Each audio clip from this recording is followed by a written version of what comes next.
Bismillah walhamdulillah wa salatu wa salam ala rasulillah wa ala alihi wa sahbihi ajma'in. Assalamu alaikum wa rahmatullahi wa barakatuhu. La'alaikum bi khair. J'espère que vous allez tous bien. Alors aujourd'hui on se retrouve avec notre 5e cours sur comment apprendre la langue arabe. Aujourd'hui ça va être un cours porté sur la soukoun et la shadda. Alors du coup la soukoun, ce que vous voyez écrit au tableau, on va avoir une définition ensemble pour mieux comprendre ce que c'est. Alors une soukoun. Lorsqu'une lettre n'aura pas de haraka, c'est-à-dire de voyelle courte, on lui mettra une soukoun. Et on prononcera le son de base de la lettre. Donc son signe, ça va être une petite bulle au-dessus de la lettre. On a également deux exemples pour mieux comprendre. Donc on regarde. Lorsqu'une lettre n'aura pas de haraka, on lui mettra une soukoun. On prononcera le son de base de la lettre. Qu'est-ce que ça veut dire? Par exemple, ici on a le mot ilm qui veut dire une science. Donc ici on a le mot ilm. Donc là on a la lettre ayn, lam et mim. Ce sont des lettres qu'on verra un peu plus tard, Inch'Allah. Donc là on a la lettre lam. On dit on prononcera le son de base de la lettre. Qu'est-ce que ça veut dire? Donc par exemple on a la lettre lam. Le son de base du lam, c'est comme le son L que nous on a en français. Donc là on a la lettre ayn avec une kasra, donc on va dire aï. Et ensuite on a le lam. On a dit on prononce le son de base.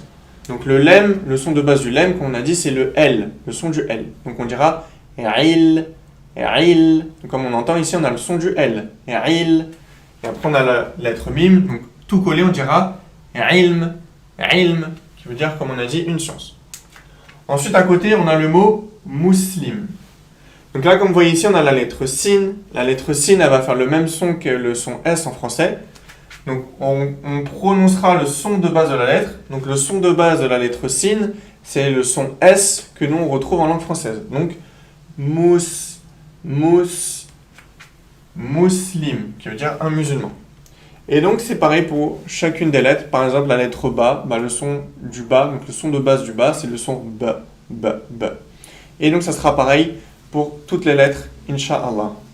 Après avoir parlé de la soukoun, nous allons maintenant parler de la shadda. Alors, qu'est-ce que la shadda? La shadda, elle permet de dédoubler la lettre sur laquelle elle est posée. On accentuera le son. Donc, c'est-à-dire, lorsqu'on voit que sur un mot, on va retrouver une shadda, elle permet de dédoubler la lettre sur laquelle elle est posée. Par exemple, on va donner l'exemple de madda, qui est du coup un verbe qui veut dire étendre. Donc là, comme vous pouvez voir ici, on va retrouver la shadda. Donc on regarde la définition. Elle permet de dédoubler la lettre sur laquelle elle est posée. Donc c'est-à-dire qu'on va doubler la lettre. Donc c'est-à-dire, c'est comme si on faisait ça. C'est-à-dire, on va avoir le mim. Donc ici, après, c'est la lettre tel. Donc la première, c'est comme si on avait avoir une soukoun. Et la deuxième, c'est comme si on avait une fatha. Donc là, je vous parle au niveau de la prononciation. Quand on a le mot par exemple medde, si on décompose le son medde, ça revient à écrire du coup le premier del avec une soukoun. Pourquoi? Parce qu'on a dit que la shadda, elle permet de dédoubler la lettre sur laquelle elle est posée. Donc c'est comme si on mettait deux del. Donc le premier del, il aura une soukoun, ça on dit med. Et ensuite ici, vu qu'on a une fatha, et ben on va sur le deuxième del, on va mettre du coup la fatha, celle qu'on recherche ici.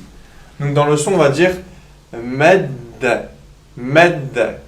Également, c'est très important de fonctionner comme ça. C'est pour ça qu'on rajoute, on accentuera le son. Med pour comprendre.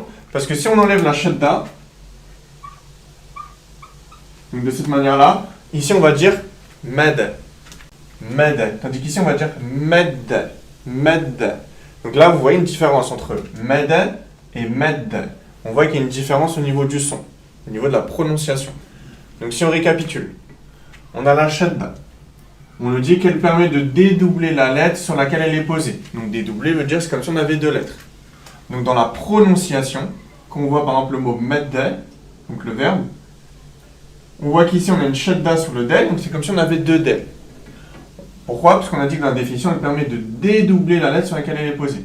Donc ça revient à dire que le premier del, il aura une soukoun, et le deuxième del, on regarde la haraka qui est demandée ici. Donc en l'occurrence une fatha, c'est du coup celle qu'on va remettre ici. Donc on va dire med. C'est pour ça que juste avant on a vu la soukoun. Parce que la soukoun et la shadda, elles sont liées. Maintenant, on a vu c'était quoi une soukoun. Alhamdulillah, on a compris. Donc du coup, on sait qu'on prononce le son de base de la lettre. Donc med, et ensuite d. Med, d. Et quand on va coller, donc en le faisant plus vite, med, med. Tandis qu'ici, sans shadda, on va dire med. Donc ensuite, comme on a un peu vu ici, donc lorsqu'on aura une fatha, une damma ou une kasara, eh bien la shadda va s'écrire différemment. Donc à savoir que pour la fatha, la damma, ça ne change pas de ce qu'on avait pu voir. Si vous vous souvenez, on avait dit que la fatha, c'était un trait au-dessus de la lettre. La damma, une boucle au-dessus de la lettre. Et bien là, tout simplement, on va juste l'écrire au-dessus de la shadda. Donc la fatha au-dessus de la shadda, la damma au-dessus de la shadda. Tandis que pour la kasra, on aura deux façons de l'écrire. Donc on peut rester sur la même explication qu'on avait donnée, si vous vous souvenez. À savoir que pour la kasra, on avait dit que c'était un trait en dessous de la lettre. Donc tout simplement, vous mettez la shadda au-dessus et vous mettez un trait en dessous de la lettre. Mais également à retenir, et généralement, si par la suite vous poursuivez sur des cours d'arabe, notamment dans la lecture du Coran, eh bien vous pouvez retrouver également cette façon-là d'écrire. À savoir que du coup, le trait, il va être en dessous de la shadda. Donc ce qui veut dire ici, ça va nous donner le son I. Donc pour la kasra, on aura deux façons de l'écrire. On aura celle-là, donc c'est celle qu'on a vue depuis le début. Et on aura également celle-là, donc c'est également celle-là à apprendre.